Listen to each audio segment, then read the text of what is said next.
Hi everyone, to the chemistry YouTube channel पे आपका स्वागत है। और आज हम लोग डिस्कस करने वाले हैं SN2 रिएक्शन के बारे में।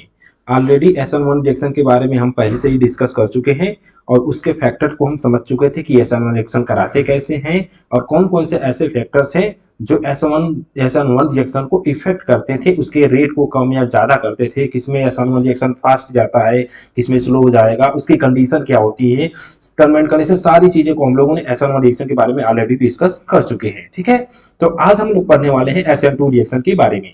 ठीक है, SN2 रिएक्शन जो इंपॉर्टेंट रिएक्शन होता है, सबसे ज्यादा मतलब SN1 और SN2 में कंपेयर किया जाए तो ये सबसे ज्यादा इंपॉर्टेंट होता है SN1 के कंपेयर में। ठीक है, तो SN2 इंपॉर्टेंट होता है और इसी के बारे में आज हम लोग डिस्कस करने वाले हैं। अच्छा, पहले ही बता दें, ये क्वेश्चन जो होते हैं SN1 और SN2 के जो क्वेश्चन आते हैं वो फाउंडेशन बैच में भी आते हैं। अगर आप 11th-12th में है तो उसमें भी आता है, 12th में तो आता ही आता है। ठीक है, क्योंकि एल्काइल हैलाइड जो चैप्टर होता है उसमें भी आता है अच्छे से इस चीज के बारे में। और उसके बाद IIT जेई और उसके बाद नीट या कोई भी अदर एंट्रेंस एग्जाम के पॉइंट ऑफ व्यू से ये रिएक्शन बहुत ही इंपॉर्टेंट होने वाला है। तो ध्यान से देखिएगा, थोड़ा सा टाइम लीजिए, आराम से लेक्चर को अटेंड करिए, देखिए। उसके बाद सारी चीजें आपको आसानी से समझ में आ जाएगी। उसके बाद कोई भी दिक्कत है तो आप हमको बता सकते हैं। ऑलरेडी मैं पूरी सारी चीजों को पहले ही आपको यहाँ पे मैं लिख के ले आया हूँ कि ताकि जो भी टर्म एंड कंडीशन, जो भी इसके जो पॉइंट होते हैं वो पहले से लिखा हुआ है, आप देख सकते हैं। ठीक है, और हम इसके मैकेनिज्म को एक एक करके हम जब रिएक्शन कराएंगे तो हम आपको पूरा डिटेल में इसको समझा देंगे और बता भी देंगे कि कैसे होता है। ठीक है, तो देखो, SN2 रिएक्शन के बारे में अगर हम लोग बात करेंगे, सबसे इंपॉर्टेंट ये SN2 रिएक्शन के बारे में बात करेंगे तो इसमें होता क्या है हमारे पास SN2 रिएक्शन के बारे में। ठीक है, देखो, SN1 रिएक्शन तो आप समझ गए होंगे अच्छे से कि कैसे हम लोग कराते हैं। तो आज हम लोग बात करेंगे SN2 रिएक्शन के बारे में। इस केस में होता क्या है कि हमारे पास देखो CH3 मान लो है, एक हमारे पास कोई भी ब्रोमीन ग्रुप या लिविंग ग्रुप लग गया है। उसके साथ हम लोग क्या लेते हैं, एक न्यूक्लियोफाइल आएगा। हम सब्स्टिट्यूशन रिएक्शन पढ़ रहे हैं, इसमें कोई दिक्कत नहीं है। न्यूक्लियोफाइल कैसे होते हैं, स्ट्रॉन्ग न्यूक्लियोफाइल होता है। अगर न्यूक्लियोफाइल को स्ट्रॉन्ग बनाना होता है तो हम लोग क्या यूज करते हैं, आपको बताए थे ना, जब न्यूक्लियोफाइल के बारे में हम डिस्कस किए थे पिछले लेक्चर में, तो हम बताए थे। तो न्यूक्लियोफाइल कौन सा होना चाहिए हमारे पास, स्ट्रॉन्ग न्यूक्लियोफाइल होना चाहिए। और स्ट्रॉन्ग न्यूक्लियोफाइल कैसे बनाते हैं हम, जब पोलर एप्रोटिक सॉल्वेंट यूज करते हैं। देखो ध्यान से, पोलर एप्रोटिक सॉल्वेंट यूज करेंगे, aprotic solvent, polar aprotic solvent use करते हैं तो बनता है हमारे पास स्ट्रॉन्ग न्यूक्लियोफाइल। ठीक है ना, अगर पोलर प्रोटिक सॉल्वेंट यूज कर रहे थे तो जो न्यूक्लियोफाइल की जो न्यूक्लियोफिलिसिटी होती है वो कम हो जाती है, एप्रोटिक सॉल्वेंट यूज करेंगे। अब समझना, बहुत इंपॉर्टेंट समझना, इस केस में होता क्या है कि हमारे पास जो ना कोई भी रिएक्शन इंटरमीडिएट, ये सिर्फ रिएक्शन एक स्टेप में कंप्लीट हो जाती है, बीच में कंसर्टेड मैकेनिज्म से थ्रू जाता है, बीच में कोई आपको इंटरमीडिएट नहीं बनता है। पहली बात तो ये, जितने भी आप रिएक्शन अब तक पढ़ते हैं तो उसमें होता क्या है कि बीच में कुछ ना कुछ इंटरमीडिएट बनता है, जैसे कार्बोकटायन हो गया, कार्बो एनायन हो गया, कार्बीन हो गया, नाइट्रीन हो गया, बेंजाइन हो गया, अगर आप बहुत सारी मतलब कि इंटरमीडिएट बनते हैं। लेकिन इस केस में क्या होता है, SN2 के केस में, कि कोई न्यूक्लियोफाइल नहीं बनता है। होता क्या है, देखना, यहाँ पे एक छोटी सी चीज है, बहुत इंपॉर्टेंट है समझने के लिए। जैसे मान लो हम क्या आपको लिख दिए, एक R डैश हो गया कोई, ये हमारे पास हो गया एक कार्बन, और इस हाई पे हो जाएगा हमारे पास एक, हमारे पास हाइड्रोजन, और एक और हो गया हमारे पास ये R डैश। ठीक है, ये डैश है तो ये इसको डबल डैश कर देना। और एक हम लगा देते हैं यहाँ पे ब्रोमीन, ये लिविंग ग्रुप है। लिविंग ग्रुप क्या होते हैं डिस्कस कर चुके हैं। न्यूक्लियोफाइल में ले लेते हैं, मान लो OH माइनस चार्ज हो गया। ठीक है, यहाँ किसकी प्रेजेंस में होता है, DMSO, DMS लिखेगा, DMSO, कोई भी लिख सकते हैं। ठीक है ना, ये पोलर एप्रोटिक सॉल्वेंट है, डाइमिथाइल सल्फर ऑक्साइड होता है। ठीक है, सल्फर ऑक्साइड। अब समझना इसी को।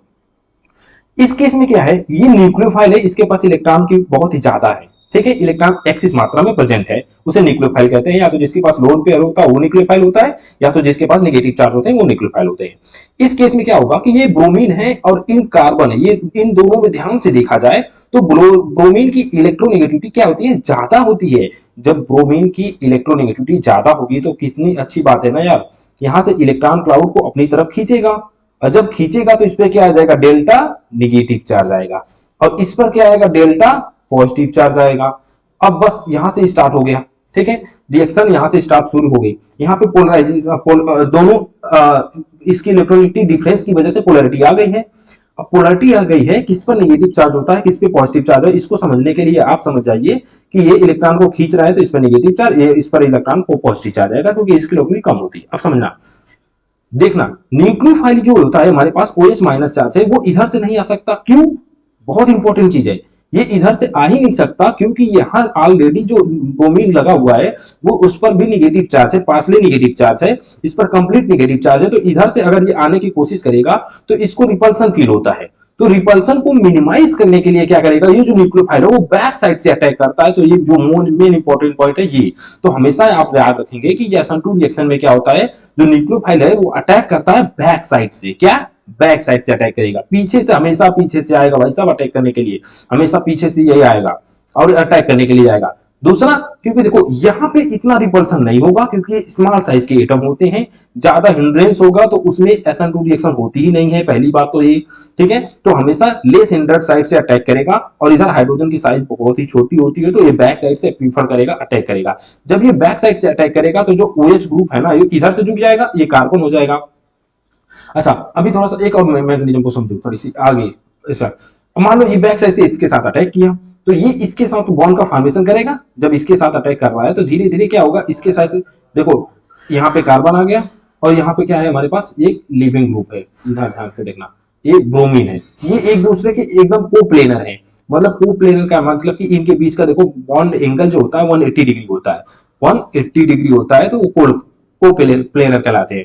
अब देखो और कुछ ग्रुप लगे हुए हैं, जैसे में क्या लगा हुआ है हमारे पास, एक हाइड्रोजन है, और ये हमारे पास ये H है, और यहाँ पे तो हम इसको लिख सकते हैं, यहाँ पे हमारे पास हो गया ये R डैश हो गया, और ये हमारे पास यहाँ पे जो हाइड्रोजन है वो आ गया, और यहाँ पे क्या आ जाएगा हमारे पास, कुछ R डबल डैश वाला आ गया। ठीक है, ये बन गया। कुछ इस तरह से हमारे पास इंटरमीडिएट बनते हैं, जो इसे बोलते हैं, देखो इंटरमीडिएट, ये कार्बोकेटायन कार्बन आयन कुछ भी बना नहीं है, ये कंसर्टेड मैकेनिज्म है, मतलब कि साथ साथ हो रही रिएक्शन। यहाँ पे क्या हो रहा है कि इस केस में यहाँ पे बॉन्ड ना बन रहे हैं, इसके और इसके बीच में बॉन्ड बन रहे हैं, तो ये यहाँ पे बी लिख सकते हैं कि नहीं, बॉन्ड बी, मतलब सॉरी बी मत लिखो, बॉन्ड ब्रेक हो जाएगा, तो एफ लिखते हैं हम लोग इसके लिए, इसको मिटा देते हैं, फॉर्मेशन हो रहा है ना, देखो यहाँ पे लिखे हम लोग क्या, एफ लिख देंगे। अच्छा, इनके इनके बीच में बॉन्ड क्या हो रहे हैं, ब्रेक हो रहे हैं, तो यहाँ पे लिखेंगे हम लोग बी। तो इसका मतलब समझ गए ना। अब देखो ये कुछ इस टाइप से ट्राइगोनल प्लेनर की तरह इसकी ज्योमेट्री बन जाती है, ये कुछ इस टाइप से होता है, ये सभी एक प्लेन में होते हैं, और ये हमारे पास कोप्लेनर होते हैं। ये बॉन्ड ब्रेक हो रहा है, ये बॉन्ड फॉर्म होता है, अब जो फॉर्म हो रहा है बन रहा है उसे एफ से डिनोट करेंगे, ये बनेगा। अब समझना, अब नेक्स्ट स्टेप में धीरे धीरे क्या होगा कि ये जो लिविंग ग्रुप है निकल जाएगा। ठीक है, तो मतलब कि हमको सीधे प्रोडक्ट बना सकते हैं हम लोग। यहाँ पे जा गया OH आ गया, यहाँ पे आ गया कार्बन, और देखो ब्रोमीन तो निकल गया, और ये जो ग्रुप लगे हुए थे ना वो कुछ इस टाइप से लग जाएंगे, यहाँ पे आ जाएगा R डैश, और ये आ जाएगा हमारे पास, इधर से इधर साइड आ जाएगा ये R डबल डैश, और ये हमारे आएगा H। तो ये बन गया, इसी बोलते हम लोग वेल्डन इन्वर्जन। क्या बोलेंगे, वेल्डन इन्वर्जन। इन्वर्जन मतलब कि पूरी से, मतलब कंप्लीट जो न्यूक्लियोफाइल आ रहा है ना उल्टा आएगा, मतलब उसके अपोजिट डायरेक्शन से अटैक करता है, और ये कुछ इस टाइप से बनता है। मतलब ये वेल्डन इन्वर्जन मतलब जो छाता होता है ना, अगर तेज आंधी में हम लोग लेके निकलेंगे, बारिश आंधी में निकलते हैं, तो छाता पूरी की तरह अपोजिट हो जाता है। ठीक है, पहले क्या रहता है हमारे पास, कुछ इस टाइप से रहता है। ठीक है, कुछ इस टाइप से रहता है ये, लेकिन जैसे ही हम लोग देखते हैं, अभी इधर से अगर हवा तेज दबाव रहता है तो इस केस में क्या होता है, ये पूरा अपोजिट हो जाता है, ये हमारे पास स्टिक ऐसे रहेगी, ये कुछ इस टाइप से हो जाता है, तो इसको बोला जाता है हम लोग वेल्डर इन्वर्जन करते हैं। ठीक है, इसी तरह न्यूक्लियोफाइल इधर बैक साइड से अटैक करेगा, और ये निकल जाएगा, ये आ जाएगा, और जितने भी ये सब लिविंग ग्रुप है उस साइड चले जाते हैं, तो इसका कन्फिग्रेशन क्या हो जाएगा, चेंज हो जाता है। तो ये SN2 का मैकेनिज्म है एक। अच्छा, हमेशा याद रखना, पोलर एप्रोटिक सॉल्वेंट लिया जाएगा, एप्रोटिक एलिमेंट न्यूक्लियोफिलिसिटी को बढ़ा देता है, इस वजह से लिया जाएगा। अब हम कुछ पॉइंट को समझते हैं, जो पहले पॉइंट हम लिखे हुए थे, देखना ध्यान से। पहला है कि ये सेकेंड ऑर्डर काइनेटिक्स है, बिल्कुल सही बात है। सेकेंड ऑर्डर काइनेटिक्स क्यों है, क्योंकि ये जो रिएक्शन है ना, ये दो दो बातों पे डिपेंड करेगा, न्यूक्लियोफाइल पे भी डिपेंड करेगा, और हमारे पास जो सबस्ट्रेट लिए हुए हैं उस पे भी डिपेंड करेगा, दोनों पे डिपेंड करेगा। और केमिकल काइनेटिक्स में हम इसको अच्छे से डिस्कस भी करने वाले हैं। ठीक है, क्योंकि second chemical second order first order क्या होते हैं उसके बारे में डिस्कस होगी। तो SN1 जो था वो फर्स्ट ऑर्डर काइनेटिक्स है, ये SN2 जो होता है सेकेंड ऑर्डर काइनेटिक्स है। ये डिपेंड करता है न्यूक्लियोफाइल पे और इसके पास सबस्ट्रेट पे, दोनों पे डिपेंड करता है। ठीक है, दूसरा point, reaction goes through concerted mechanism. बीच में कुछ बना था, नहीं बन रहा, जो ये बना हुआ है ना इसे हम लोग बोलते हैं कंसर्टेड मैकेनिज्म। एक मिनट, एक मिनट, एक मिनट, एक मिनट, एक मिनट, हाँ, ये जो बीच में बना ना इसे बोलते हैं हम लोग कंसर्टेड मैकेनिज्म। कंसर्टेड मैकेनिज्म, हम ई रहता है, मैकेनिज्म, कंसर्टेड मैकेनिज्म। ठीक है। अच्छा, इसमें भी हम लोग यही समझ रहे थे, इसको बैक साइड से ये अटैक करेगा, ये ब्रोमीन लिविंग ग्रुप निकल जाएगा। तो कितनी अच्छी बात है ना, हमारे पास ये न्यूक्लियोफाइल आ जाएगा और ये हमारे पास आ जाएगा CH3, और जो ब्रोमीन है वो निकल जाएगा। इसी को तो हम लोग बोल रहे थे, ये क्या है, न्यूक्लियोफिलिक सब्स्टिट्यूशन रिएक्शन। अच्छा, एस मतलब की सब्स्टिट्यूशन होता है, एन मतलब न्यूक्लियोफाइल होता है, टू मतलब की होता है बाईमॉलिक्यूलस, बाईमॉलिक्यूलर सब्स्टिट्यूशन न्यूक्लियोफिलिक सब्स्टिट्यूशन रिएक्शन होता है। इसका फुल फॉर्म जो हो जाएगा ये होता है बाई मॉलिक्यूलर।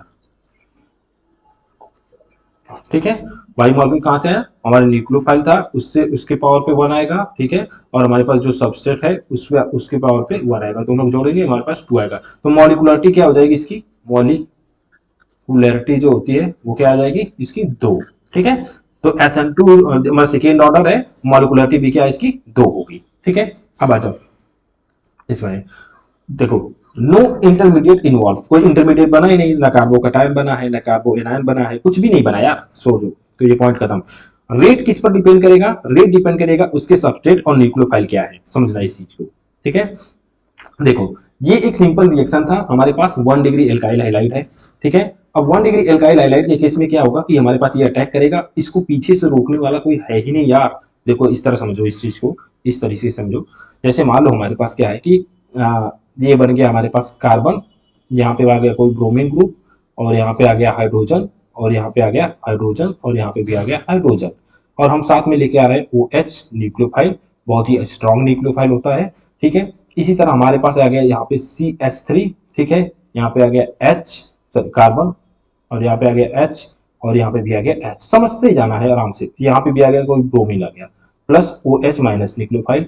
ठीक है, इसी तरह आ गया हमारे पास यहाँ पे आ गया CH3, यहाँ पे आएगा कार्बन, यहाँ पे हाइड्रोजन, यहाँ पे भी आ गया एक और CH3, और यहाँ पे आ गया हमारे पास ब्रोमीन और प्लस OH न्यूक्लियोफाइल आ गया, इसको बोलेंगे। अच्छा, ये एक ये हमारे पास क्या है, ये देखो एक ये जो हल्का हाइलाइट, एक कार्बन से जुड़ा है तो 1 डिग्री एल्काइल हाइलाइट है।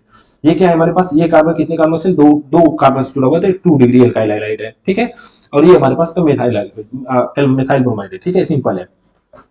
तो देखो समझना एक चीज को, बहुत इंपॉर्टेंट है, रेट क्या होगा इस केस में। अगर ध्यान से देखा जाए तो इसको पीछे से अटैक करने के लिए आएगा और इसको कोई रिपल्सन फील नहीं करेगा। आगे से क्यों नहीं आ रहा है, उसका रीजन ये है कि यहाँ पे भी निगेटिव चार्ज ही बनेगा, ये पार्सली निगेटिव चार्ज बनेगा, लेकिन निगेटिव चार्ज बनेगा तो ये सामने से नहीं आ सकता यार, तो बैक साइड से ही अटैक होगी, तो बैक साइड से अटैक होगी, और इसको रोकने वाला भी नहीं है, कोई मतलब रिपल्सन भी फील नहीं हो रहा है, इसको आराम से अटैक करेगा और प्रोडक्ट दिखाएगा। तो ये जो रिएक्शन जाएगी ना, ये मतलब एक्सलेंट, मतलब बहुत तेज जाएगी। और ये रिएक्शन 1 डिग्री एल्काइल हाइड्रोजन जो होती है ये फास्ट जाएगी। ठीक है, इस फास्ट जाएगी, क्यों, इसमें थोड़ा सा इस इतना अच्छा नहीं जाएगा, क्यों, क्योंकि यहाँ पे CH3 ग्रुप जो लगा हुआ है ना, ये स्टेरिक रिपल्सन लगाएगा, तो थोड़ा सा रेट जो होता है चला जाएगा, लेकिन स्लो हो जाएगा थोड़ा सा। इस केस में दो दो मिथाइल ग्रुप लगा हुआ है, इधर भी मिथाइल ग्रुप है, इधर मिथाइल, इसको ओपन करके लिखेंगे तो देखो कार्बन है, यहाँ पे एक हाइड्रोजन आएगा, एक हाइड्रोजन यहाँ पे, तो इसका साइज बड़ा होता है, तो यहाँ पे इसको आने में पीछे से भी अटैक करने में प्रॉब्लम होती है। तो इस केस में क्या हो जाएगा, ये इंटरमीडिएट उतना तेज नहीं जाएगा। ठीक है ना, जितना इन दोनों में जा रहा था। अगर हम लास्ट में बात करें, अगर यहाँ पे भी CH3 हो गया, एक कार्बन हो गया, यहाँ पे भी आ जाएगा एक CH3 आ गया, एक CH3 ग्रुप यहाँ पे भी आ गया, और यहाँ पे कोई ब्रोमीन ग्रुप लगा दीजिए, अब हम लेकर आ रहे हैं OH माइनस चार्ज। अब बताओ अटैक करेगा, नहीं होता। तो ये SN2 रिएक्शन जो होता है नहीं दिखाता है, क्या दिखाएगा, ये SN1 रिएक्शन जाएगा, यहाँ से निकलेगा, पहले कार्बोकटायन बनेगा, उसके बाद ये अटैक करेगा। तो 2 स्टेप रिएक्शन, मतलब ये SN1 को प्रीफर करेगा, SN1 से जाना प्रीफर करेगा, ना कि SN2 से जाएगा। तो SN2 से ना जाके SN1 से जाएगा। अगर अगर अगर अगर अगर जाना की कोशिश भी करेगा तो रेट जो होगा बहुत स्लो होता है, बहुत स्लो होता है। समझ गए ना, ठीक है, क्लियर। तो मतलब कि पहली बात, ये एल्काइल हैलाइड पे डिपेंड कर रहा है, 1 डिग्री है कि 2 डिग्री है कि 3 डिग्री। और 1 डिग्री में सबसे फास्ट है, उससे पहले मिथाइल ब्रोमाइड में सबसे फास्ट है, फिर 1 डिग्री, फिर 2 डिग्री, फिर 3 डिग्री। तो अगर 1 2 3 में बात करें, देखो 1 डिग्री में सबसे फास्ट, फिर 2 डिग्री, फिर यहाँ पे आएगा 3 डिग्री आएगा। अब उसकी ये किसका केस है, ये SN2 रिएक्शन का केस है। SN1 का क्या था, 3 डिग्री में पहले, फिर 2 डिग्री में, फिर 1 डिग्री में। तो ये किसका केस था, ये SN1 रिएक्शन का केस था। क्लियर हो गया ना। कोई दिक्कत नहीं, कितनी अच्छी बात है। ठीक है, सिंपल, आगे से नहीं आ सकता क्योंकि यहाँ पे ब्रोमीन नेगेटिव चार्ज और इसके बाद नेगेटिव चार्ज के बाद रिपल्सन होगा। तो रिपल्सन को मिनिमाइज करने के लिए न्यूक्लियोफाइल बैक साइड से अटैक करेगा। अगर बैक साइड कोई भी स्मॉल साइज का एटम होता है या ज्यादा रिपल्सन नहीं होता, रिएक्शन फास्ट जाती है। अगर यहाँ पे कोई बड़ा ग्रुप लगा हुआ है तो रिएक्शन स्लो हो जाएगी। अगर ज्यादा बल्कि ग्रुप आ गए हैं तो उसके केस में रिएक्शन बहुत स्लो हो जाती है। ठीक है, ये भी आपको हमको लगता है समझ में आ गया होगा। रेड सबस्ट्रेट पे और न्यूक्लियोफाइल पे भी डिपेंड करता है। न्यूक्लियोफाइल अगर स्ट्रॉन्ग लेंगे तो वो बहुत ही फास्ट अटैक कर देगा। जैसे मान लो यहाँ पे इसी में के तो बात कर लेते हैं, चलो हम एक एक करके सारी चीजें डिस्कस कर लेते हैं। जैसे मान लो, ठीक है, इस केस में देखो हमारे पास क्या है, हमारे पास है CH3Br है। ठीक है, और हम लेके क्या आ रहे हैं हमारे पास, मान लो चलो सीधे लिख देते हैं OH माइनस चार्ज। ठीक है, इसके साथ रिएक्शन करा रहे हैं। हम क्या लेकर आए हैं CH3, यहाँ पे भी Br है। अब न्यूक्लियोफाइल की बात करें तो न्यूक्लियोफाइल चेंज करेंगे ना, इसको तो चेंज नहीं कर सकते हैं। तो इस सबस्ट्रेट की बात तो कर चुके पहले। अब यहाँ पे मान ले SH न्यूक्लियोफाइल। अब दोनों में हम बात करेंगे कि इसमें रेट फंस जाएगा। कितनी अच्छी बात है, प्यारी बातें हैं।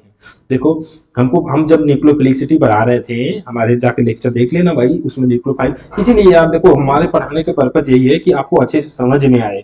ठीक है, मैं वो नहीं कि 5 मिनट 10 मिनट में वीडियो खत्म कर दूं, तुमको बस ये आधा अधूरी ज्ञान दूं। आप डिटेल में एक बार अच्छे से चीजों को समझिए। एक बार आप पढ़ने आए हैं तो थोड़ा सा टाइम दीजिए, अच्छे से उस चीज को समझेंगे तो बहुत बेनिफिट होगा।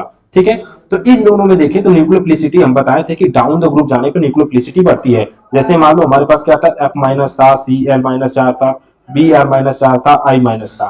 ठीक है, तो इस केस में न्यूक्लियोफिलिसिटी डाउन द ग्रुप जाने पड़ती थी। जैसे OH माइनस 4 हो गया और SH माइनस 4 हो गया, तो इन दोनों में भी न्यूक्लियोफिलिसिटी क्या होगी, बढ़ेगी डाउन द ग्रुप। तो ये अच्छा न्यूक्लियोफाइल कहलाएगा ना यार। जब अच्छा न्यूक्लियोफाइल है तो ये बहुत ही तेजी से अटैक करेगा और आसानी से प्रोडक्ट बना देगा। तो ये बन जाएगा हमारे पास CH3 और यहाँ पे बन जाएगा S और H। ठीक है, S और H बन गया। और यहाँ पे क्या बनेगा, ये भी बनेगा CH3 पर यह बनेगा हमारे पास OH बनेगा। तो लेकिन बात क्या है, देखो इसका रेट K1 है, इसका रेट K2 है। तो जो K2 का जो रेट है ना, वो रेट जो मतलब कि रिएक्शन की स्पीड होने की जो कितना जल्दी कंप्लीट होगा, तो K2 जब से जल्दी कंप्लीट होगा इन कंपेयर टू K1। तो जो रेट किस पर डिपेंड कर रहा है, तो न्यूक्लियोफाइल पे भी डिपेंड कर रहा है। सबस्ट्रेट क्या है वो पर भी, जब सबस्ट्रेट सेम आएगा न्यूक्लियोफाइल डिफरेंट, तो न्यूक्लियोफाइल को चेंज कर लेना यार। अगर न्यूक्लियोफाइल सेम आएगा तो सबस्ट्रेट को चेक कर लेना यार। कितना आसान है, ठीक है, सिंपल है ना। ये भी हो गया, एक एक पॉइंट को समझा रहे हैं, देखो हो गया। अब 5 coordination of the carbon in the intermediate. अच्छा, इंटरमीडिएट नहीं कह सकते, मतलब कंसर्टेड मैकेनिज्म। ठीक है, इसको हम कह सकते हैं इंटरमीडिएट कंसर्टेड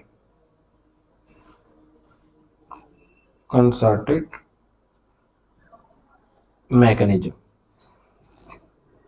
अच्छा, ये क्या मतलब है इस पॉइंट का, देखो कि जो हमारे पास जो न्यूक्लियोफाइल बना हुआ था, ये इन जो कंसर्टेड मैकेनिज्म बना है, ये हमारे पास कंसर्टेड मैकेनिज्म, इसमें जो कार्बन का कोऑर्डिनेशन नंबर क्या आएगा, 5।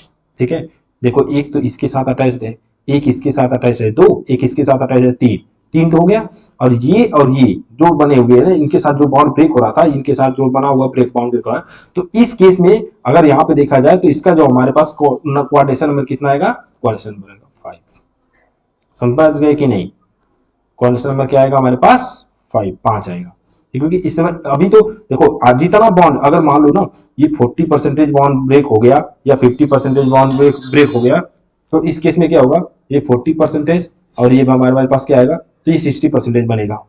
अगर ये 50% है तो ये भी 50%। जितना बनेगा उतना टूटेगा, इधर ज्यादा बन गया तो इधर कम टूटेगा, मतलब इधर ज्यादा बन गया तो इधर ज्यादा टूट जाएगा। ठीक है, तो ये होता है हमारे पास। अब आगे देखते हैं, इस केस में देखा जाए तो हमारे पास क्या होगा, अरे सॉरी इधर आओ बैक। अब देखो, तो ये हो गया।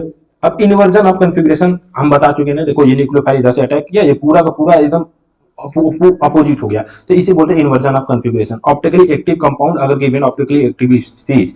अच्छा, इसका मतलब समझ जाओ यार, इसका समझना थोड़ा सा इंपॉर्टेंट भी है। देखो जैसे मान लो हमारे पास हुआ क्या, कि इस केस में हम यहाँ पे ले लिए, मान लो एक कोई एच हाइड्रोजन हो गया, ठीक है, और ये कार्बन हो गया, और यहाँ पे कोई हमारे पास हो गया CH3 ग्रुप हो गया, और यहाँ पे एक हम कोई ग्रुप लगा देते हैं। मान लो यहाँ पे हम ले लेते हैं, चलो C2H5 ले लेते हैं। चाहे तो कोई और भी ग्रुप ले सकते हैं। जैसे मान लो हमारे पास हो गया, क्या क्या ले सकते हैं बताओ तुम लोग। अगर क्लोरीन लेंगे तो उसको तो रिप्लेस कर देगा। ठीक है, मान लो ये C2H5 हो गया, एक मिनट, C2H5 हो गया, ठीक है। 2 डिग्री एल्काइल ले ले, यहाँ पे ब्रोमीन हो गया। ये क्या है, थोड़ा इसको देखो ध्यान से। अगर कोई भी कार्बन 4 अलग अलग कार्बन से जुड़ा होता हो तो उसे बोलते हैं हम लोग कायरल कार्बन। कायरल कार्बन, ये कलर पता नहीं तुम लोग को समझ में आ रहा है कि नहीं आ रहा है, ठीक है। ये क्या हो गया, कायरल कार्बन, ठीक है। जब कोई भी कार्बन 4 अलग अलग डिफरेंट ग्रुप से जुड़ा होता है तो उसे बोलते हैं कायरल कंपाउंड, कायरल कार्बन। और इस पूरे कंपाउंड को बोला जाता है ऑप्टिकली एक्टिव कंपाउंड। ऑप्टिकली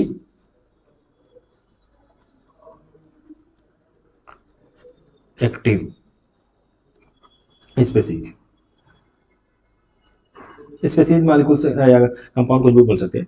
तो ये कार्बन 4 अलग अलग ग्रुप से जुड़ा हुआ है तो इसे क्या बोला, ऑप्टिकली एक्टिव कंपाउंड है।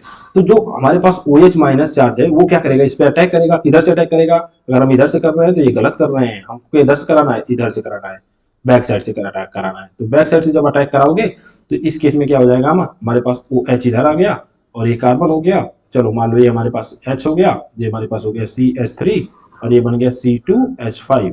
तो ये भी तो कार्बन क्या है, कायरल ही होगा, क्योंकि यहाँ पे भी 4 अलग अलग ग्रुप है। यहाँ पे ब्रोमीन की जगह पे OH आ गया, CH3 हो गया, हाइड्रोजन हो गया, मिथाइल हो गया, इथाइल हो गया, methyl ethyl hydrogen OH group. तो अगर ऑप्टिकली एक्टिव स्पीसीज लेंगे हम लोग तो इधर भी क्या होगा, ऑप्टिकली एक्टिव कंपाउंड बनेगा। समझ गए, अगर ऑप्टिकली एक्टिव कंपाउंड लेंगे तो इधर भी ऑप्टिकली एक्टिव कंपाउंड बनेगा। इसका कॉन्फ़िगरेशन अगर R होगा तो इसका कॉन्फ़िगरेशन क्या आएगा, S आएगा। इन्वर्जन ऑफ कॉन्फ़िगरेशन इसी को ही बोला जाता है। यहां पे क्या बनेगा, inversion of configuration, inversion of configuration इसी को बोला जाता है। मतलब कि अगर इधर S रहा होगा तो इधर R बनेगा, अगर इधर R है तो इधर S बनेगा, ठीक है। तो इसे बोलते हैं इन्वर्जन ऑफ कॉन्फ़िगरेशन, अपोजिट। अच्छा RS क्या होता है, आपको चिंता करने की जरूरत नहीं, बता देंगे कभी, ठीक है। ये क्या होता है कि इस कार्बन का ना हम लोग निकालते हैं, ठीक है। RS एक IUPAC नेमिंग के अकॉर्डिंग हम लोग RS कॉन्फ़िगरेशन निकाला जाता है। इस फिजियोकेमिस्ट्री की बात है, ठीक है। तो अगर ये R है तो S है, तो S है तो R बनेगा। इन्वर्जन ऑफ कॉन्फ़िगरेशन इसे ही कहते हैं, क्लियर। आ जाओ नेक्स्ट पॉइंट पे। Inversion of optically active compound अगर दिया रहेगा तो ऑप्टिकली एक्टिव कंपाउंड है। Leaving group and nucleophile must be coplanar, ये तो हम अभी डिस्कस कर चुके हैं आपको मैग्नीशियम में, ये कोप्लेनर यही होता है, हम अभी बताए थे। यहाँ पे देखो जब लीविंग ग्रुप और न्यूक्लियोफाइल क्या होंगे, एक दूसरे के 180 डिग्री पे होते हैं। जब वो एक दूसरे के 180 डिग्री पे होते हैं तो इसे हम बोलते हैं कोप्लेनर होते हैं। तो कोप्लेनर होने ही चाहिए, ठीक है। नेक्स्ट ये हो गया। अब उसके बाद nucleophile always attack on the back side, ये तो अभी बता चुके हैं। रिपल्सन को मिनिमाइज करने के लिए इधर से ना जाके रिएक्शन की तरह से होगा, पीछे से होता है, मिनिमाइज करने के लिए चाहिए। तो मतलब ओवरऑल ये कुछ इंपॉर्टेंट पॉइंट है। अच्छा कुछ चीजें हैं जैसे मतलब हमेशा स्ट्रॉन्ग न्यूक्लियोफाइल का यूज किया जाता है, ठीक है। सॉल्वेंट हम लोग क्या यूज करेंगे, पोलर एप्रोटिक सॉल्वेंट यूज करेंगे, स्ट्रॉन्ग न्यूक्लियोफाइल यूज करेंगे। अच्छा किस में रिएक्शन फास्ट जाएगी तो हम बता चुके 1 डिग्री एल्काइल हैलाइड में फास्ट जाएगी, फिर 2 डिग्री जो होगी उसमें फास्ट, फिर आएगा 3 डिग्री एल्काइल हैलाइड में। तो ये क्या है, लास्ट पॉइंट चाहो तो एक बार बढ़ा देना, रेट ऑफ रिएक्शन, ठीक है। इन किसके केस में, सबस्ट्रेट के केस में, सबस्ट्रेट के केस में। तो उस पर भी डिपेंड कर रहा है और न्यूक्लियोफाइल में भी देखा। और जो न्यूक्लियोफाइल कैसा होना चाहिए, स्ट्रॉन्ग न्यूक्लियोफाइल होना चाहिए, स्ट्रॉन्ग न्यूक्लियोफाइल होना चाहिए, ठीक है। तो इसलिए हम लोग स्ट्रॉन्ग न्यूक्लियोफाइल यूज करते हैं ताकि इस पर अटैक करेगा अचानक से पूरा, मतलब कि सडनली एकदम एक ही साथ अटैक करेगा। तो जितना स्ट्रॉन्ग न्यूक्लियोफाइल होगा उतने अच्छे से अटैक करेगा, उसको बाहर कर देगा, ठीक है। पोलैरिटी जैसे ही आएगी तभी अटैक करने के लिए जाएगा, और पोलैरिटी लाने का काम होता है पोलर एप्रोटिक सॉल्वेंट कर देता है, ठीक है। तो इस तरह के बाद हम लोग इसको डिस्कस कर चुके हैं ऑलरेडी। तो वो कोई दिक्कत नहीं है, हमको लगता नहीं कि किसी को दिक्कत होनी चाहिए, समझ में आ गया होगा। बोलो, सारे पॉइंट को आप इंपॉर्टेंट है पॉइंट को ध्यान में रखिएगा। ये कैसे रिएक्शन कराते हैं, सबस्ट्रेट कैसे हैं, न्यूक्लियोफाइल क्या होते हैं, ये सारी चीजें हम लोग डिस्कस कर चुके हैं, ठीक है। अब आ जाओ कुछ, अब अच्छा कुछ रिएक्शन आपको अगर कराने हैं तो जैसे स्टीरियोकेमिस्ट्री के एक मैकेनिज्म बता देती है। जैसे मान लो, ठीक है, हमारे पास क्या है, एक हमारे पास है इसको देख लो, स्टीरियोकेमिस्ट्री लिख लेना, हेडिंग कर देना, स्टीरियोकेमिस्ट्री, स्टीरियोकेमिस्ट्री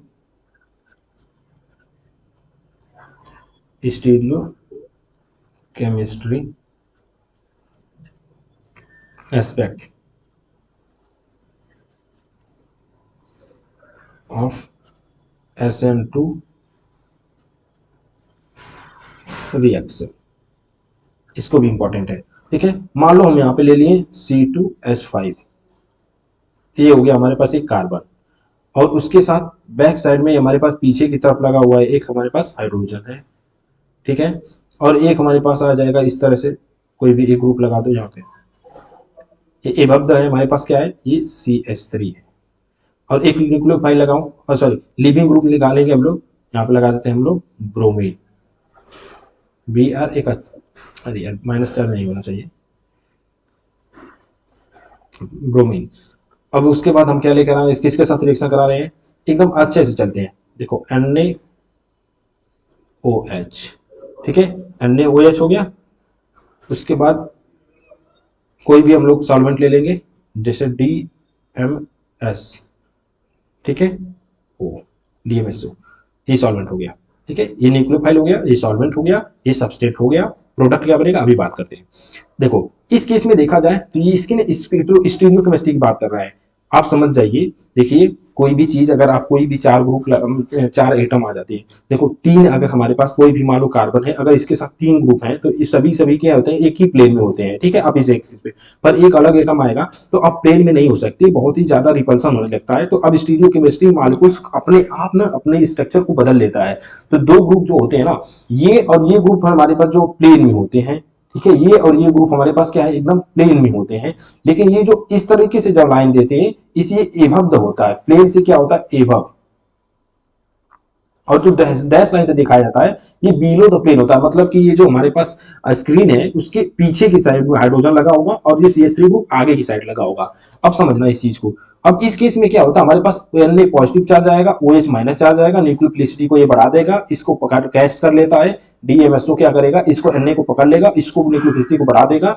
अब ये क्या करेगा, मान लो OH माइनस चार्ज यहाँ पे हम ले लिए, अब ये OH माइनस चार्ज क्या करेगा, इस पे अटैक करेगा। अब ये OH माइनस चार्ज जैसे ही इस पे अटैक करेगा, इसकी पोजीशन के साथ बॉन्ड बनाने के लिए आएगा, तो इस पे अटैक किया। और ये जो लिविंग ग्रुप है, अब इनको तो निकलना पड़ेगा कि कार्बन 5 बॉन्ड तो कभी बनाता नहीं है जिंदगी में, तो एक तो लिव करेगा ही। कौन लिव करेगा, जिसकी लिविंग टेंडेंसी अच्छी होती है उसे लिविंग ग्रुप बोलते हैं, छोड़ के जाना पसंद करता है वो लिविंग ग्रुप होता है।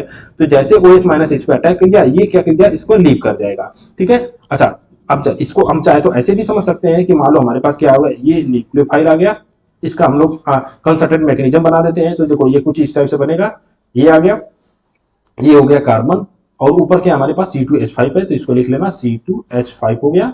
और यहाँ पे क्या आएगा, हमारे पास हाइड्रोजन आएगा। ये भी हाइड्रोजन कैसे आएगा, हमारे पास बिलो द प्लेन है, बिलो द प्लेन है, हाइड्रोजन हो गया। और एक हमारे पास क्या है, CH3 ग्रुप है, ये एबव द प्लेन है, तो CH3 ग्रुप हो गया। इसको कलर कर देते हैं थोड़ा सा, ठीक है, CH3 ग्रुप हो गया। अच्छा ये क्या आएगा हमारे पास, ये ब्रोमीन जो हमारे पास निकलने वाला है Br, ये कोप्लेनर इसी को बोलते हैं हम लोग। ये एक दूसरे के 180 डिग्री पे होंगे। देखो अब समझ जाओ, अब तो और आसान है। ये हमारे पास अगर हमारे पास स्क्रीन है, उसके एकदम प्लेन स्क्रीन पे है, ये स्क्रीन से हाइड्रोजन जो है स्क्रीन से पीछे की तरफ गया हुआ है। जो CH3 ग्रुप है, ये हमारे पास जो CH3 ग्रुप है, ये हमारी स्क्रीन से आगे की तरफ निकला हुआ है, ठीक है। ये पीछे की तरफ है, ये आगे की तरफ निकला हुआ, और ये एकदम स्क्रीन के प्लेन में है। अब इस केस में अब धीरे धीरे क्या होगा, अब ये आगे स्टेप में ये कंसर्टेड मैकेनिज्म, इसे बोलते हैं हम लोग कंसर्टेड मैकेनिज्म, जिसे बोले हम लोग कंसर्टेड मैकेनिज्म, ठीक है। अब यहाँ पे क्या होगा कि ये जैसे जैसे बनेगा ये वैसे वैसे ब्रेक होगा। अगर ये 60% बना हुआ है, बन गया, तो ये मतलब कि ये 60% मतलब कि समझ लो ये ब्रेक हो गया, तो अब समझ निकल गया। तो अब यहाँ पे जो प्रोडक्ट बनने वाला है, तो न्यूक्लियोफाइल किधर आएगा, तो न्यूक्लियोफाइल इधर आएगा यार। ये न्यूक्लियोफाइल हो गया, ये कार्बन हो गया। अब यहाँ पे जो जो ग्रुप था वो तो रहेगा, C2H5 वहां पे रहेगा ही, ठीक है। अब ये जो इस केस में देखा जाए तो हाइड्रोजन क्या होगा, उसकी स्टीरियोकेमिस्ट्री चेंज हो गई, ये इधर की तरफ चला जाएगा, तो यहाँ पे आ जाएगा हमारे पास ये हाइड्रोजन। ये इधर से देखो ये मॉलिक्यूल्स रोटेट करता है, तो ये जो हाइड्रोजन है ये पीछे की तरफ चला जाएगा, ये इधर की तरफ। तो इस केस में हमारे पास यहाँ पे क्या आ जाएगा, हाइड्रोजन आ जाएगा, और यहाँ पे आ जाएगा CH3 ग्रुप आ जाएगा। मतलब कि अगर ये बैक साइड से तो बैक साइड में इधर आ रहा है, लेकिन इधर चला गया, ये CH3 ग्रुप इधर आ गया, कुछ इस टाइप से बन जाता है। इसको और अच्छे से लिखना है ना, तो थोड़ा सा ऐसे लिख सकते हैं ताकि और अच्छे समझ में आए।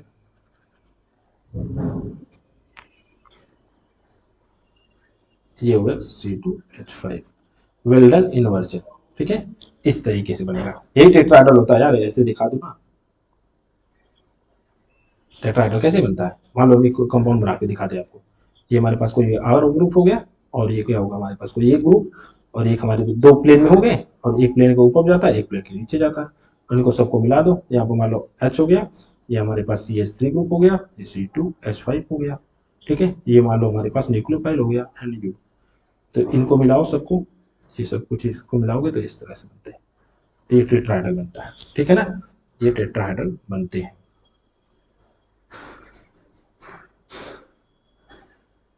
इस चीज से टेट्राहेड्रल दिखता है। क्लियर हो गया, हमको नहीं दिक्कत है। अच्छा ये टेट्राहेड्रल बन गया। अच्छा इसको थोड़ा सा रब करते हैं। अब देखना ऐसे कंक्लूजन क्या निकलना है उसको ड्रॉ कर लेते हैं ना, तभी तो अच्छे समझ में आएगा। देखो इन्वर्जन ऑफ कन्फिग्रेशन समझ गए, इधर जो था उसका इधर न्यूक्लियोफाइल उधर साइड से अटैक कर दिया, तो इसे बोलते हैं हम लोग इन्वर्जन ऑफ कन्फिग्रेशन। ये क्या हो जाएगा, पहला पॉइंट लिख लेना, inversion, inversion of configuration, configuration. आपको अगर सही से पढ़ना है यार, सही से समझना है तो टाइम देना पड़ेगा, ठीक है ना, ये पॉइंट याद रखो। और कंपाउंड कैसा बनेगा, देखो सभी ग्रुप डिफरेंट है, तो ये कंपाउंड कैसा है बनेगा, ऑप्टिकली एक्टिव कंपाउंड बनेगा, ऑप्टिकली एक्टिव। ये इसमें एक ही प्रोडक्ट बनेगा, ये 100% बनेगा, बस अब कोई प्रोडक्ट नहीं बनेगा।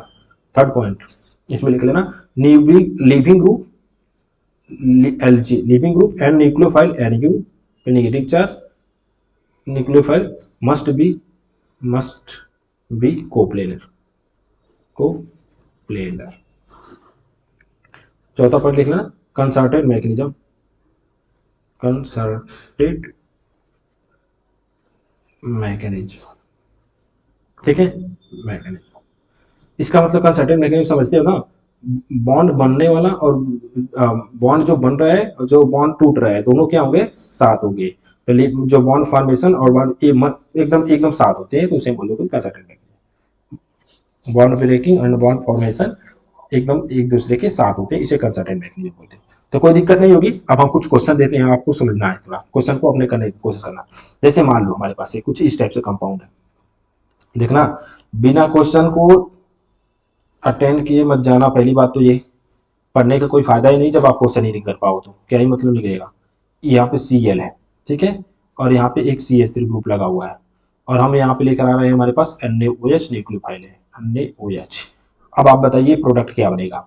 तो ये क्या करेगा, अटैक करेगा, किधर से अटैक करेगा, अगर ये एबव्ड है तो वो बिलो साइड से जाएगा, कितनी अच्छी बात है, समझ जाओ। अगर ये एबव्ड है, ध्यान से बस इसी तरह, इसी को, यही तो हमारे पास SN2 रिएक्शन होता है। ये अगर एबव्ड है तो ये कितनी अच्छी बात है, OH ग्रुप एबव्ड जा ही नहीं सकता ना यार, किसी के कैसे जा सकता है, ये एबव्ड है, ये भी एबव्ड नहीं जा सकता, क्योंकि इस पर भी पार्सली नेगेटिव चार्ज आएगा, और ये ऑलरेडी नेगेटिव चार्ज है, तो उनके बीच में रिपल्सन होगा। रिपल्सन को मिनिमाइज करने के लिए किधर से अटैक करेगा, बैक साइड से। जब ये बैक साइड से अटैक करेगा, ये भाई सब निकल जाएंगे, तो जो प्रोडक्ट आप बनाओगे वो प्रोडक्ट आप ऐसे बनाओगे, यहाँ पे बना देना, यहाँ पे जो न्यूक्लियोफाइल आएगा वो बैक साइड से अटैक करेगा, मतलब ये एबव द है तो वो बिलो द OH आएगा, जो बिलो द साइड से जाएगा, और यहाँ पे CH3 ग्रुप जो जैसा था वैसा आ जाएगा। तो बताओ कोई दिक्कत तो नहीं ना है, हमको नहीं लगता कोई दिक्कत होनी चाहिए, ठीक है। जैसे मान लो एक और रिएक्शन लिखते हैं, जैसे मान लो एक PH है, मिथाइल ग्रुप लग गया है, ठीक है, और ये हमारे पास Cl हो गया, यहाँ पे हाइड्रोजन हो गया, और इसी के नीचे आ जाओ हमारे पास कुछ, हमारे पास मिथाइल ग्रुप हो गया CH3 ग्रुप, ठीक है। ऐसे भी रिएक्शन आते हैं, आप देखे होंगे, ठीक है। अब यहाँ पे NaOH, ठीक है, ये हो गया हमारे पास DMF हो गया, DMF। अब यहाँ पे क्या होगा, OH माइनस चार्ज किधर से अटैक करेगा, इस साइड से अटैक करेगा, तो अपने कहाँ जुड़ जाएगा, इधर की तरफ जुड़ जाएगा, तो हमारे पास यहाँ पे जुड़ जाएगा, और सब जो जैसे वैसा रख दो, ये PH हो गया, इधर से आएगा OH माइनस इधर से आएगा, तो H हो गया, O हो गया, और ये हाइड्रोजन इधर चला जाएगा, CH3 ग्रुप बन जाएगा। अगर ये इसका स्टीरियोकेमिस्ट्री अगर ये R होगा तो ये क्या बनेगा, ये S बनेगा।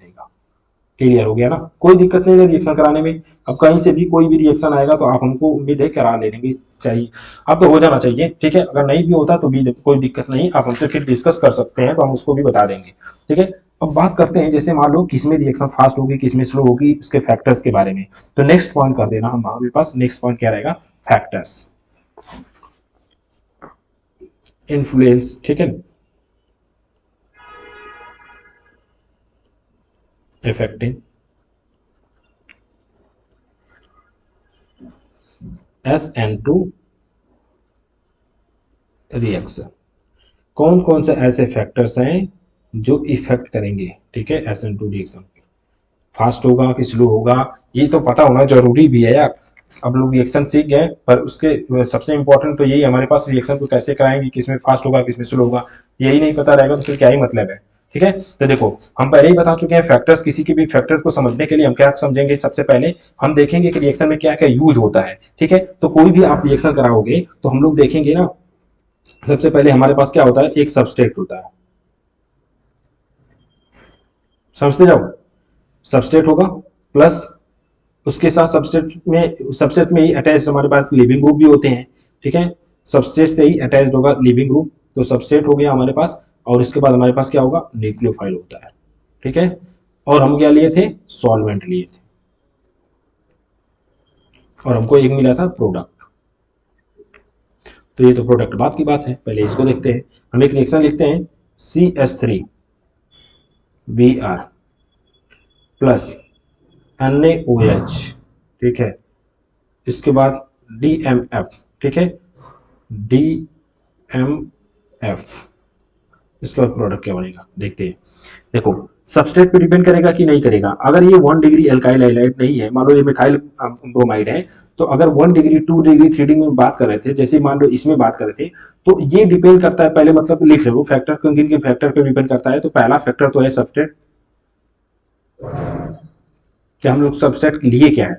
दूसरा फैक्टर क्या है हमारे पास, leaving group, leaving group. Third factor क्या हमारे पास है, न्यूक्लियोफाइल, न्यूक्लियोफाइल। और फोर्थ जो फैक्टर होगा हमारे पास, सॉल्वेंट। याद रहेगा, अरे सबस्ट्रेट ले रहे हो, उसके साथ लिविंग ग्रुप अटैच्ड होगा, सब्स्टिट्यूशन रिएक्शन यही तो होता है। न्यूक्लियोफाइल आएगा, उसको अटैक करेगा, उसको पार करेगा, तो सबस्ट्रेट हो गया, लिविंग ग्रुप हो गया। उसके बाद न्यूक्लियोफाइल कैसा लेकर आए, वो स्ट्रांग है कि वीक है, कैसा स्ट्रांग है तो कितना स्ट्रांग है, उस पर भी डिपेंड करेगा। सॉल्वेंट में दो सॉल्वेंट होते हैं, पोलर सॉल्वेंट होता है, पोलर प्रोटिक, पोलर एप्रोटिक होता है। ठीक है, नॉन पोलर को अभी यूज करेंगे नहीं, तो इस केस में हमारे पास क्या हो जाएगा, पोलर एप्रोटिक सॉल्वेंट यूज करते हैं। तो ये हमारी पास कहानी हो गई। अब हम बात करेंगे सबस्ट्रेट में, तो याद रखना सबस्ट्रेट में सबसे पहला पॉइंट हो जाएगा हमारे पास सबस्ट्रेट, हम यही तो बता देते हैं। ठीक है, सबस्ट्रेट, और इसको हम पहले ही डिस्कस कर चुके हैं, रिएक्शन में बता चुके हैं। जैसे मान लो 1 डिग्री बी आ रहा है, ठीक है, इसी में क्या आ जाएगा हमारे पास, 2 डिग्री आ जाएगा, फिर ब्रोमीन आ गया। इसी तरह मान लो एक हमारे पास कुछ इस टाइप से आ गया, ये भी ब्रोमीन आ गया। अब कितना आसान है बताओ, OH न्यूक्लियोफाइल है, माइनस चार्ज, ये K1 है इसका रेट, ये भी हमारे पास OH न्यूक्लियोफाइल है, यहाँ पे हमारे पास क्या है, K2 इसका रेट है, ये भी हमारे पास OH न्यूक्लियोफाइल है, यहाँ पे K3 रेट है।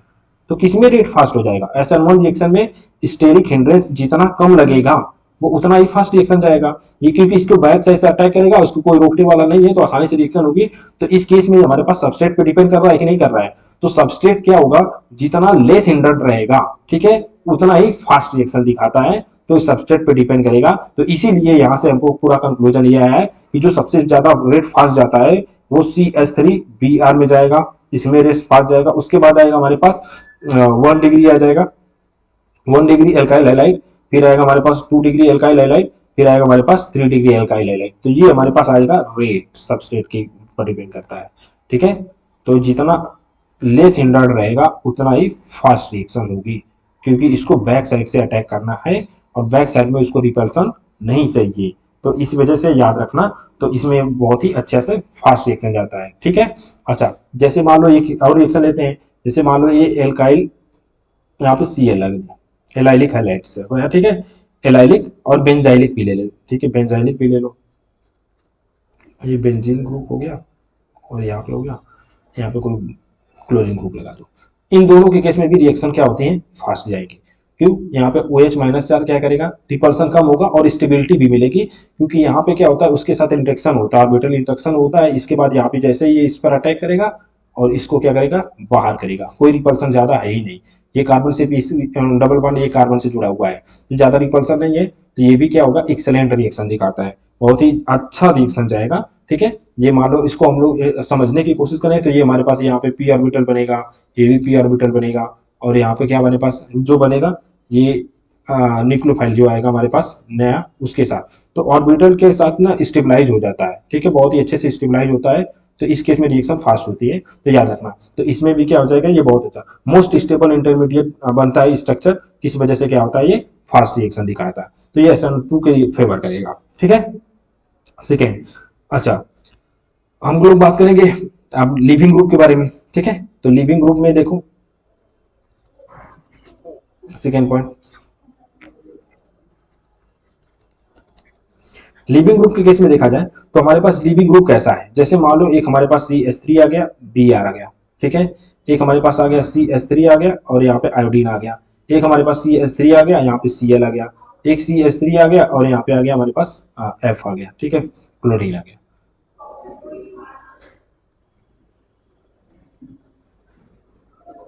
क्लोरीन आ गया। ये हमारे पास A है, ये बी है, ये सी है, ये डी है। चलो भाई ये बताओ पहले लिविंग ग्रुप कौन अच्छा है। जो अच्छा लिविंग ग्रुप होगा वो बहुत जल्दी लीव कर जाएगा। तो अच्छा लिविंग ग्रुप इनमें कौन है सबसे ज्यादा, तो आयोडीन अच्छा लिविंग ग्रुप होता है। तो जो लिविंग ग्रुप एबिलिटी होती है किसकी सबसे ज्यादा होती है, वो I माइनस की सबसे ज्यादा होती है। उसके बाद क्या आएगा, Br माइनस आएगा, फिर क्या आएगा हमारे पास Cl माइनस चार्ज आएगा, फिर F माइनस चार्ज आएगा। तो अच्छा लिविंग ग्रुप है तो वो आसमानी बहुत ही जल्दी लीव कर जाएगा ना। जब लीव करेगा तो रिएक्शन क्या होगी, फास्ट होगी। तो इसमें सबसे रिएक्शन का जो रेट आ जाएगा किसके किसमें सबसे फास्ट आएगा, तो बी सबसे फास्ट आएगा। फिर उसके बाद आएगा ए, फिर आएगा हमारे पास सी, फिर आएगा हमारे पास डी। कितना अच्छी बात है ना, समझ में आ गया। लिविंग ग्रुप जितना अच्छा होगा रिएक्शन उतनी फास्ट होगी, तो कोई दिक्कत नहीं होनी चाहिए, ठीक है। अच्छा और समझो इस तरह से, मान लो ये हमारे पास यहाँ पे क्लोरीन लगा हुआ है और यहाँ पे लगा हुआ है हमारे पास फ्लोरीन लगा हुआ है, ठीक है। अब बताओ हम क्या लेकर आ रहे हैं, OH न्यूक्लियोफाइल लेकर आ रहे हैं। तो बताओ कहाँ पे अटैक करेंगे, इस पे अटैक करेगा कि इस पे अटैक करेगा, क्योंकि ये भी 2 डिग्री है, ये भी ये कार्बन कितने 2 कार्बन से, ये भी कार्बन 2 कार्बन से, तो कहाँ पे अटैक करेगा। तो यहाँ पे क्या देखना पड़ता है हमको, लिविंग ग्रुप देखना पड़ता है। तो जो लिविंग ग्रुप जितना अच्छा होगा रिएक्शन कहाँ पे होगी, वहीं पे होगी। ये तो हम पहले ही स्टार्टिंग भी पहले लेक्चर में बता चुके। तो यहाँ पे ये क्या कर जाएगा, ये लीव कर जाएगा। अगर आपको ये भी समझना है तो आपको ये पहले डिस्कस कर चुके। तो प्रोडक्ट यहाँ पे बनेगा OH माइनस चार्ज यहाँ पे आ जाएगा और इसको ऐसे ही रहेगा फ्लोरीन। तो लिविंग ग्रुप पे भी डिपेंड करते हैं रिएक्शन के रेट को, ठीक है। तो इस तरीके से हम लोग रिएक्शन कराएंगे तो कोई दिक्कत नहीं होनी चाहिए हमको लगता है, ठीक है, हो जाएगा इसमें। सेकेंड बार तो लिविंग ग्रुप जितना अच्छा रहेगा उतना ही फास्ट रिएक्शन होगी। अब आ जाओ सेकेंड, और लिविंग ग्रुप जाके देख लेना, हम बता चुके हैं पहले ही, ठीक है। अब बात करते हैं न्यूक्लियोफाइल पे। न्यूक्लियोफाइल, ये मान पॉइंट हमारे पास क्या है, थर्ड। पहला सबस्ट्रेट था, दूसरा living group, third nucleophile. Nucleophile हम लोग कैसा लेते हैं दोस्तों, मतलब स्ट्रॉन्ग न्यूक्लियोफाइल यूज करते हैं। न्यूक्लियोफाइल जितना स्ट्रॉन्ग होगा रिएक्शन उतनी ही फास्ट होगी, ठीक है। स्ट्रॉन्ग न्यूक्लियोफाइल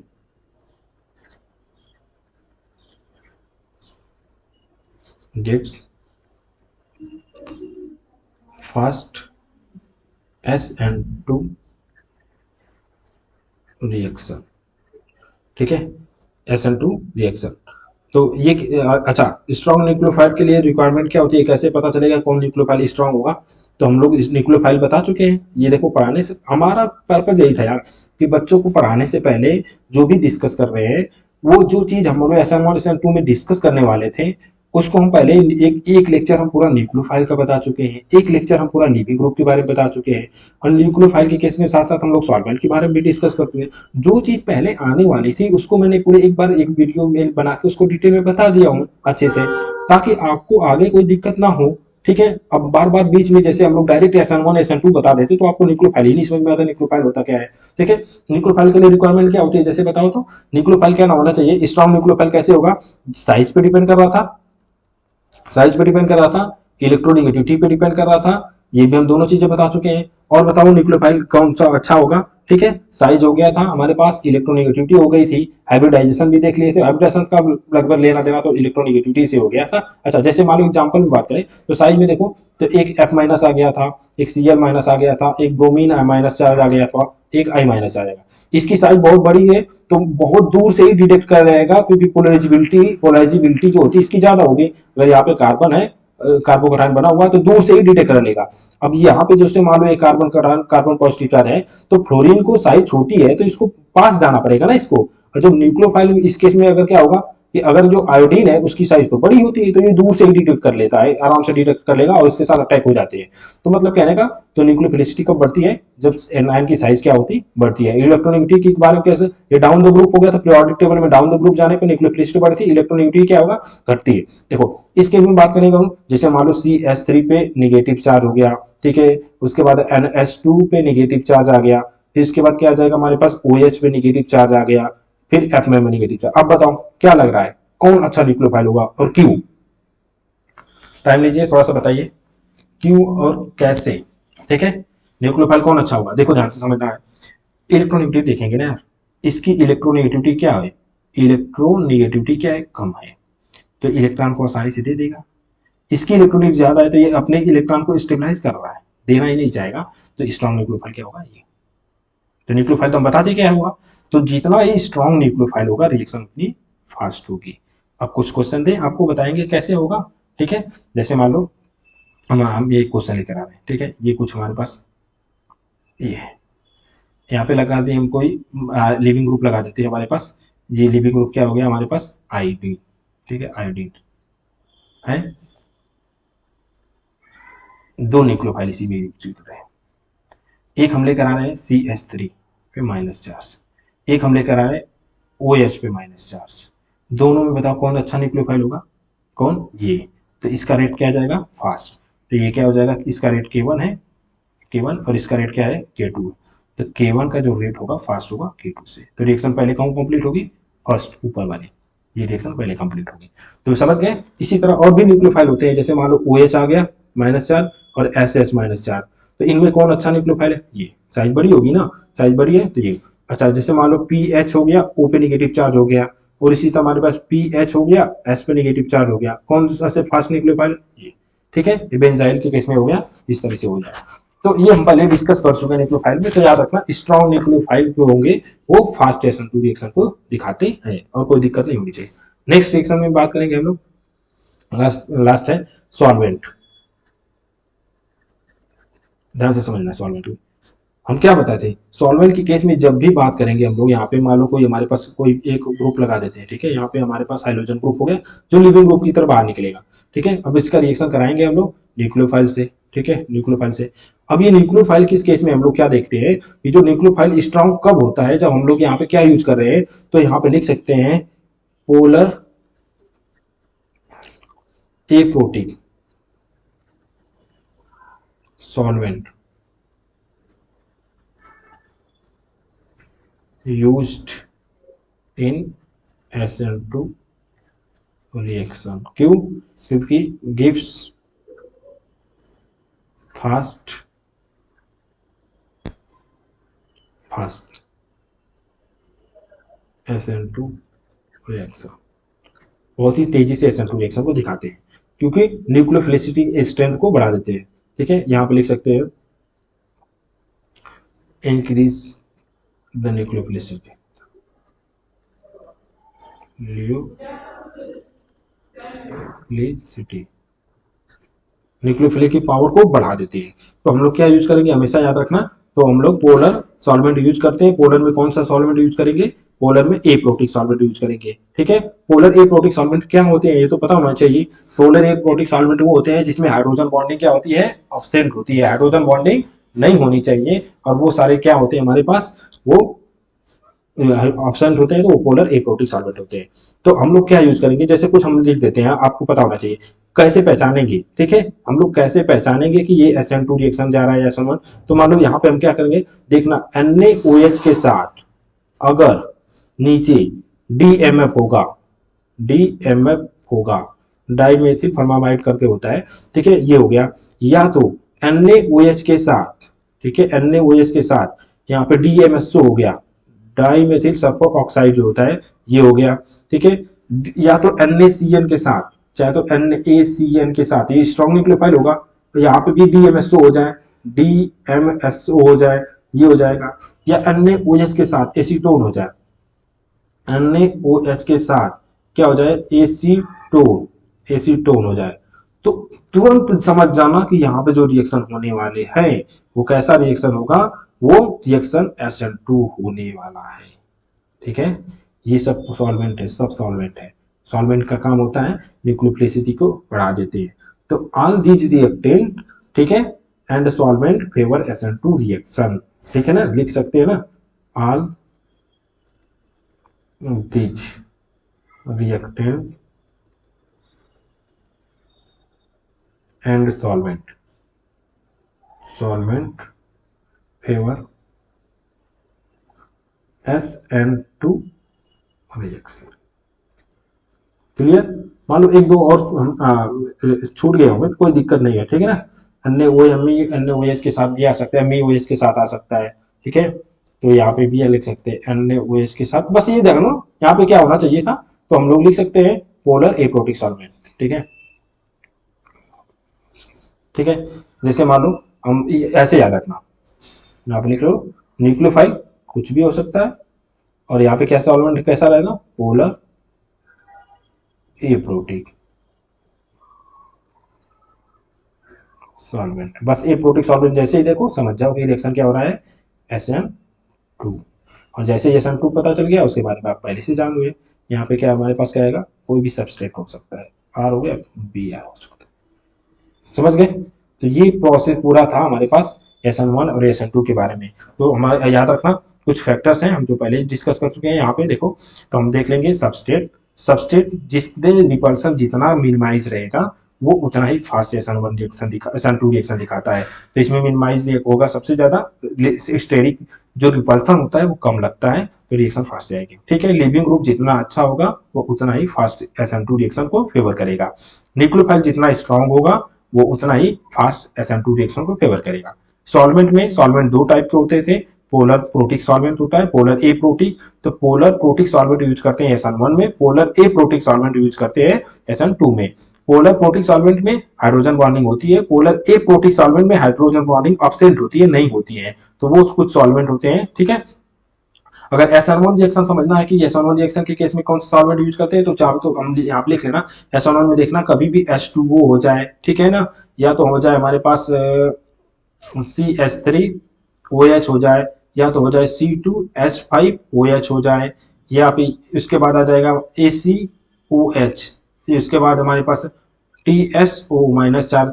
ये सारे के सारे क्या होते हैं, ये पुअर न्यूक्लियोफाइल होते हैं, ठीक है ना। इस केस में क्या होंगे, ये पुअर न्यूक्लियोफाइल होते हैं, सबके सब क्या है, पुअर न्यूक्लियोफाइल होते हैं। वो न्यूक्लियोफाइल मतलब कि ये क्या फेवर करेगा, SN1 रिएक्शन को फेवर करेगा।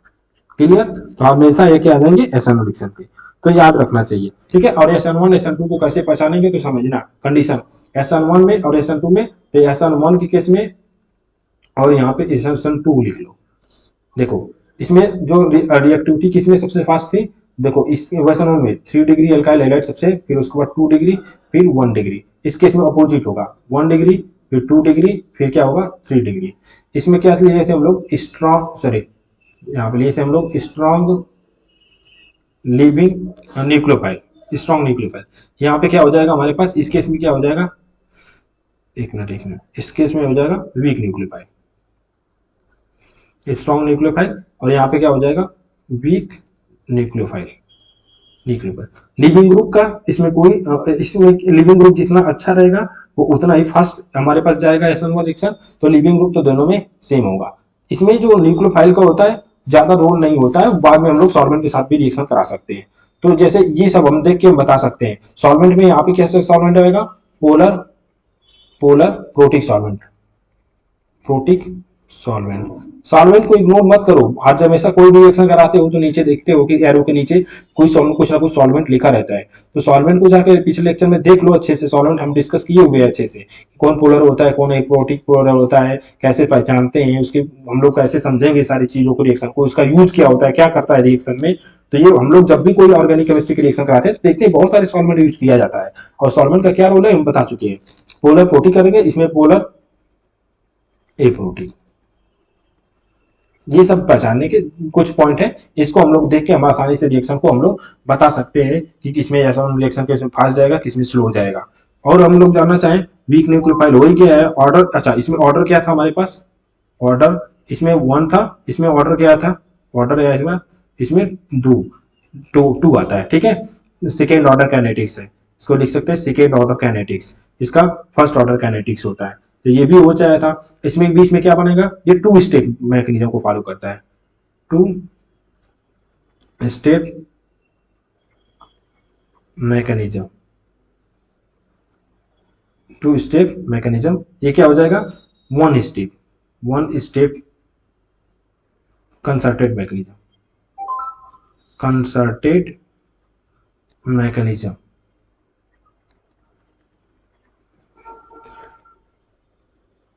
थोड़ा सा 1 मिनट रुको तो।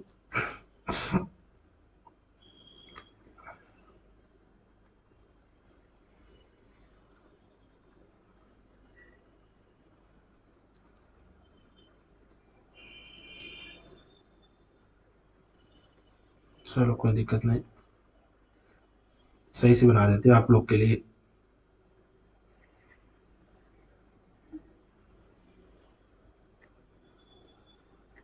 अरे यार,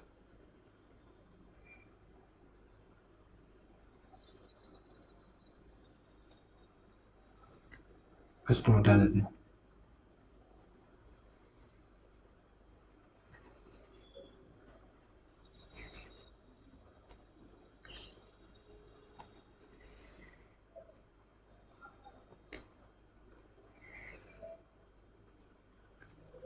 ठीक है, और ये पॉइंट तो आप समझ जाइएगा, ये फर्स्ट है, ये पॉइंट आएगा आपका सेकेंड, ये आएगा पॉइंट आपका थर्ड, ये आएगा आपका फोर्थ, और ये आएगा पॉइंट आएगा आपका फिफ्थ।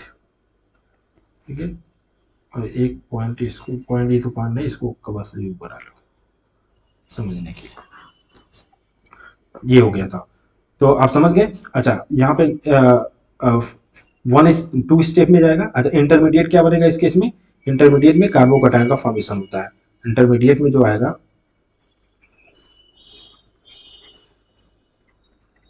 वो क्या बनता है? कार्बोकैटायन। इसमें no intermediate, no intermediate form, कोई इंटरमीडिएट नहीं बनता है। समझ गए? रेट के बारे में समझ गए। यहाँ पे रेट किस पर डिपेंड कर रहा था? जो रेट डिपेंड कर रहा था स्टेबिलिटी ऑफ कार्बोकैटायन पे, stability of carbocation.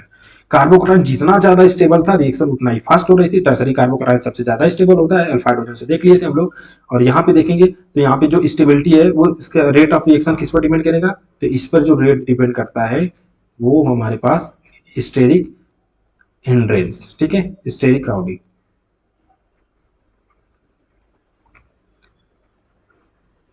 Crowding, steric crowding ज्यादा होगी तो रेट स्लो होगा। ठीक है, तो इनवर्सली प्रोपोर्शनल रिलेशनशिप है, तो हमको नहीं लगता कोई दिक्कत होनी चाहिए, तो याद रखना। और यहाँ पे रीअरेंजमेंट होता है, यहाँ पे रीअरेंजमेंट नहीं होता है। तो आप, हमको उम्मीद है कि आप समझ गए होंगे। और इसको थोड़ा सा ना अच्छे से लिख लेना आप लोग यार, ठीक है।